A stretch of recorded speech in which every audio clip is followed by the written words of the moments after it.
I've always talked to actors about this. I've had a lot of friends that have been on successful shows, and for whatever reason, their characters aren't given a lot to do, and then they start saying, well, I'm going to leave the show, and I'm going to do this, and I always tell them, I say, listen, trying to get a successful show is like lightning in a bottle.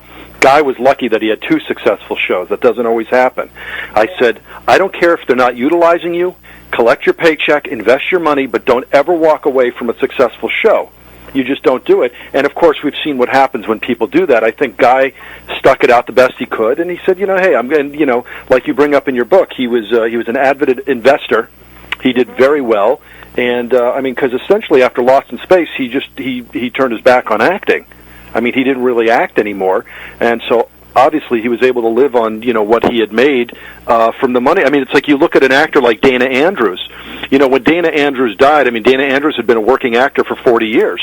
At one point he was a pretty well-known star, but he never became that huge breakout Clark Gable star. But what he had done, all those years he was working, he had invested his money, and when he died, he ended up owning, I don't know how, he was like the second most...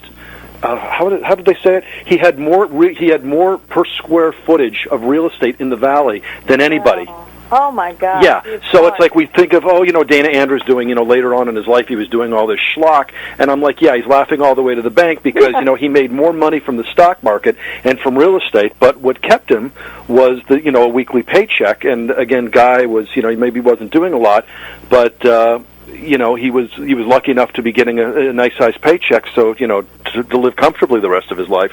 Well, I don't recall whether it was you, Antoinette, or Kathy who mentioned the Antimatter Man, which that's not only one of my favorite episodes of the series, it's probably one of the best episodes of the series, other than the original pilot. But so in the 3rd season, he actually got some good things to do on the show, and then they went the other way with shows like the Great Vegetable Rebellion. Yeah, Jonathan Harris was funny when he was talking somewhere, and he said he went to the writer and said, what is this? And the writer said, I don't have another idea in my head. They would just run out of stuff to do. Well, that's why the show only lasted 3 seasons, when now I think what they do is more so than they did back then is whenever you go in to pitch a show, they want to make sure that they can actually go to get that magic, 100 episode for syndication. So, they're always looking for, it is amazing when speaking of Irwin Allen, when you look at what they were able to do with, let's say, Voyage to the Bottom of the Sea. How were they able to come up with monster after monster? But again, if you're a real actor's actor and you want to do something, you want to do something more. I guess it is frustrating.